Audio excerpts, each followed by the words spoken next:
Hello बच्चों, मैं राकेश टेमरे एक बार फिर आपके सामने। देखते हैं नेक्स्ट क्वेश्चन।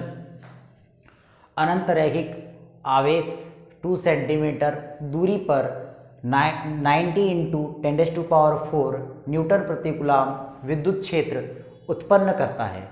रैखिक आवेश घनत्व ज्ञात कीजिए। क्या कहा क्वेश्चन ने कि एक अनंत रैखिक आवेश हमारे पास दिया गया है जो 2 सेंटीमीटर दूरी पर 90 × 10⁴ न्यूटन प्रति कूलम विद्युत क्षेत्र उत्पन्न करता है। ठीक है, रैखिक आवेश घनत्व ज्ञात करना है। ठीक है बेटा, देखो क्या दिया है हमारे पास।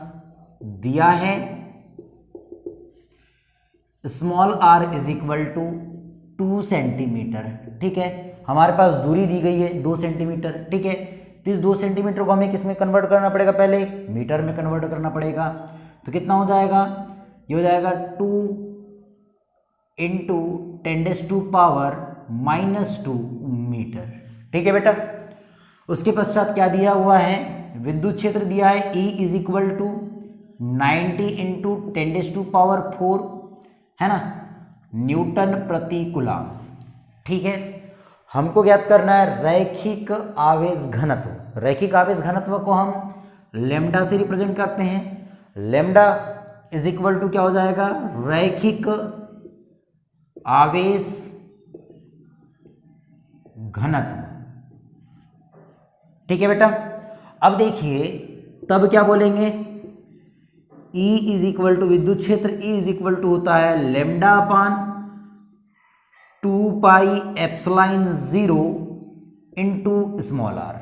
ठीक है, अब देखिए जब हमें किसकी आवश्यकता है, लैम्डा की, तो हम इसका ट्रांसफर इधर कर देंगे तो क्या हो जाएगा, λ = E × 2πε0 r। इन सभी की वैल्यू यहाँ पर पुट कर देंगे। E की वैल्यू है 90 × 10⁴ इंटू, देखो 2 की वैल्यू 2 के जगह 2। अब देखो पाई की वैल्यू होती है 3.14 3.14 गुना एप्सिलॉन की वैल्यू होती है 8.854 × 10⁻, कितना होता है -12।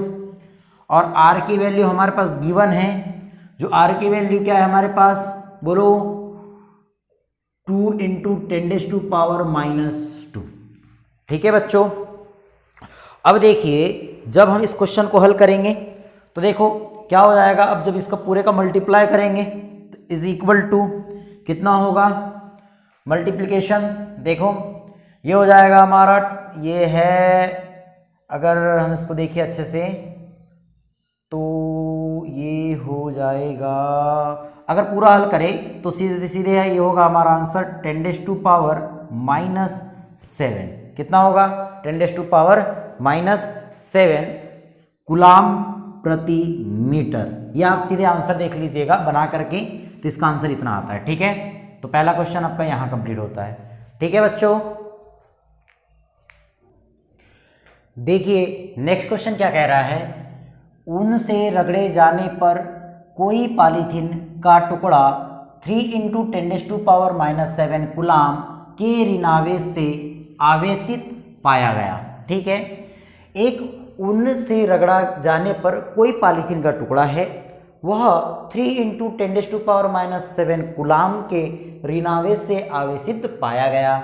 तो पहला क्वेश्चन क्या कहता है यहाँ पर, स्थानांतरित इलेक्ट्रॉनों की संख्या ज्ञात कीजिए। जो इलेक्ट्रॉनों का स्थानांतरण हुआ किस पर, ऊन से रगड़े जाने पर। किसको ऊन से रगड़ा जा रहा है, पॉलीथीन के टुकड़े को। तो जो इलेक्ट्रॉनों का स्थानांतरण हुआ उनकी संख्या हमको ज्ञात करनी है पहले क्वेश्चन में। दूसरा क्या कहा, क्या ऊन से पॉलीथीन में संहति का स्थानांतरण भी होता है, तो ये भी क्वेश्चन देखते हैं। ठीक है बच्चों, तो देखिए पहले पहला क्वेश्चन, तो सबसे पहले पहले क्वेश्चन को लिखने से पहले मैं बात कर लेता हूं। दिया है क्या दिया हुआ है हमारे पास, आवेश दिया गया है Q = 3 × 10⁻⁻7 कूलम।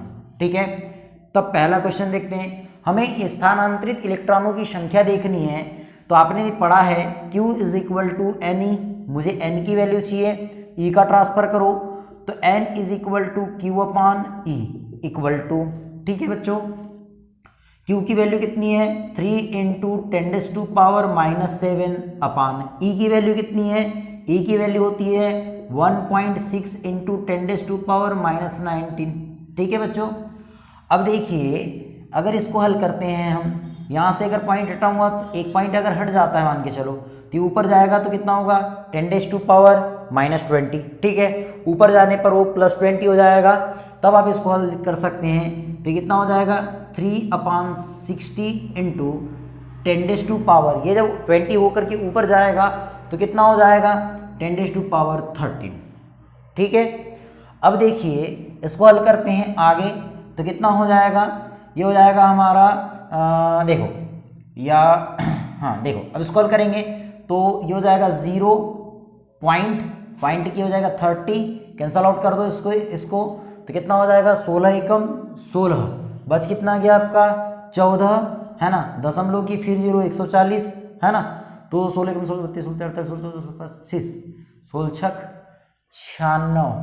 ठीक है, 16 96 16 110 कितना हो जाएगा, तो अप्रोक्सीमेटली इसको 2 मान लेता हूँ। ठीक है, ये 2 बार हो जाएगा। ठीक है, अब देखो कितना हो गया इंटू 10⁻, कितना है 13, अगर यहाँ से एक पॉइंट हट गया तो ये हो जाएगा 2 इंटू 10⁻12। ठीक है, इलेक्ट्रॉनों की संख्या थी ये, तो ये हमारा कौन सा हो गया, पहला आंसर आ गया।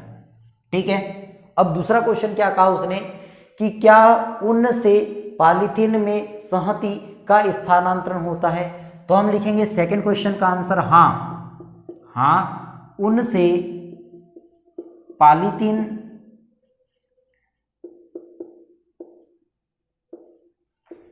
में संहति का स्थानांतरण होता है, तब हम क्या लिखेंगे, स्थानांतरित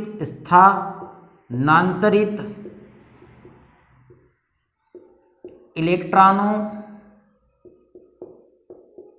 का द्रव्यमान। तब स्थानांतरित इलेक्ट्रॉनों का जो द्रव्यमान होता है बेटा वो होता है N/me। क्या होता है, N/me। ठीक है बच्चों, अब देखिए अब हम इसको लिखेंगे तो n की वैल्यू कितनी है, ये है हमारे पास 2 इंटू 10⁻12 और m की वैल्यू होती है बेटा 9.1 इंटू 10⁻31, ये याद रखिएगा। ठीक है, इज इक्वल टू जब हम मल्टीप्लाई करेंगे है ना तो 2 एकम 2 2 9 18। ठीक है, ये 18.2।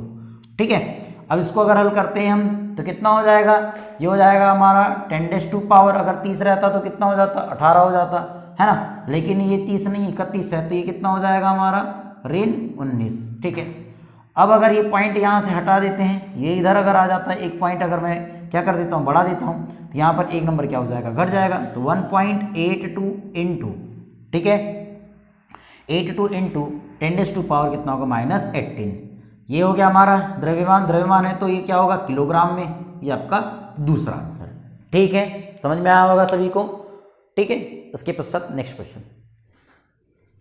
हेलो बच्चों, देखिए नेक्स्ट क्वेश्चन क्या कहता है, किसी काले बॉक्स के पृष्ठ पर विद्युत क्षेत्र की सावधानीपूर्वक ली गई माप यह संकेत देती है कि बॉक्स के पृष्ठ से गुजरने वाला net flux 8.0 into 10⁻³ newton metre square प्रति कूलाम है।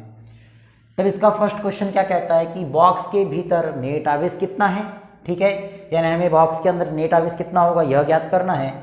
और दूसरा क्या कहता है, यदि बॉक्स के पृष्ठ से नेट बहिर्मुखी फ्लक्स 0 है तो क्या आप यह निष्कर्ष निकालेंगे कि बॉक्स के भीतर कोई आवेश नहीं है, क्यों अथवा क्यों नहीं। ठीक है बच्चों, तो देखते हैं इसका हल। दिया है, क्या दिया है हमारे पास, नेट फ्लक्स दिया गया है। नेट फ्लक्स मतलब फाई की वैल्यू दी है, phi is equal to 8 into 10⁻³ newton metre square प्रति कूलाम। ठीक है, अब देखिए फर्स्ट क्वेश्चन हमें क्या कहा। फर्स्ट क्वेश्चन कहता है बॉक्स के भीतर नेट आवेश कितना है ना, बॉक्स के अंदर जो नेट आवेश है वह कितना है, तब देखेंगे नेट आवेश है ना कितना निकलेगा। तो हम फर्स्ट क्वेश्चन में कह सकते हैं, हमको पता होता है कि phi E is equal to Q upon epsilon naught होता है, ठीक है। हमें किसकी वैल्यू क्या हो सकता है, क्यू निकालना है ना हमें, नेट आवेश क्या बोलता है कि बॉक्स के भीतर नेट आवेश कितना है, यानी क्यू की वैल्यू बताना है हमें। तो हम इसका ट्रांसफर इधर कर देंगे, तो इज इम्प्लाइज क्या हो जाएगा, Q is equal to phi E into epsilon naught, ठीक है, is equal to phi E की वैल्यू कितनी है, तो देखो फाई ई की वैल्यू है 8 इंटू 10⁻³ इंटू एप्सिलॉन नॉट की वैल्यू आपको पता है 8.854 into 10⁻⁻12 is equal to, multiply कर दीजिए, 8 चौ 32 की 2 हासिल का 3, 8 पंजे 40, 3 43, 3 4, 8 8 64, 64 और 4 68, 68 की 8, ठीक है, ठीक है, 68 की 8 हासिल का 6, 8 8 64 है ना, तो 8 8 64, 64 और 6 हो जाता है 70, ठीक हो गया 70 इंटू, अब क्या कर देंगे, देखो ये हो जाएगा मल्टीपल इसका हो जाएगा, तो ये होगा 10⁻⁻9, ठीक है। हाँ पॉइंट लगा देते तो पॉइंट है ना 2 नंबर के पहले। अब इसको लिख सकते हैं, अगर आपको माइक्रोकुलाम में लिखना है तो यहाँ से है ना इस पॉइंट को क्या कर दो, नीचे ला दो, तो ये अपने डॉट वाली वैल्यू आ जाएगी। तो हम या फिर इसको आप इतना भी रखना चाहते हैं तो आवेश का कितना होता है, कुलाम होता है, तो ये आपका आंसर हो सकता है। और अगर आपको इसे माइक्रोकुलाम में लिखना है तो कुछ नहीं, आपको यहाँ से क्या करना है, इसको 10⁻⁻6 वाली टर्म लानी पड़ेगी। तो मैं इसको ऐसा लिख सकता हूँ कि 3 टर्म के सामने तो 0.07 है ना, ये हो जाएगा इंटू 10⁻, कितना हो जाएगा -6 माइक्रोकुलाम, ये भी आपका आंसर हो सकता है बेटा, ठीक है। सेकंड क्वेश्चन क्या कहा, यदि बॉक्स के पृष्ठ से नेट बहिर्मुखी फ्लक्स शून्य है ना, क्या कहता है नेक्स्ट क्वेश्चन में कि जो फ्लक्स है वो नेट है ना, नेट फ्लक्स कितना है अपने पास 0 है। तो क्या कहा हो, तो आप यह निष्कर्ष निकालेंगे कि बॉक्स के भीतर आवेश नहीं है, क्यों अथवा क्यों नहीं। तो आवेश नहीं है बोलता है, देखो अब अगर मैं फार्मूले में मान पुट करूं तो क्या हो जाएगा है ना, इस फार्मूले में अगर मान करें इसका ट्रांसफर इधर कर दे तो Q इज इक्वल टू 0 होगा, क्योंकि फाई ई की वैल्यू 0 है, तो ई में एप्सिलॉन 0 एप्सिलॉन नॉट में अगर हम मल्टीप्लाई करेंगे 0 का तो 0 ही होगा। तो क्या हो जाएगा, Q इज इक्वल टू 0। अब देखो Q क्या बोला है इसने, आवेश नहीं है, क्यों, अब आवेश क्यों नहीं है, क्योंकि नेट आवेश कितना है हमारे पास 0 है, इसलिए Q की वैल्यू भी कितनी होगी 0 होगी, ठीक है बच्चों।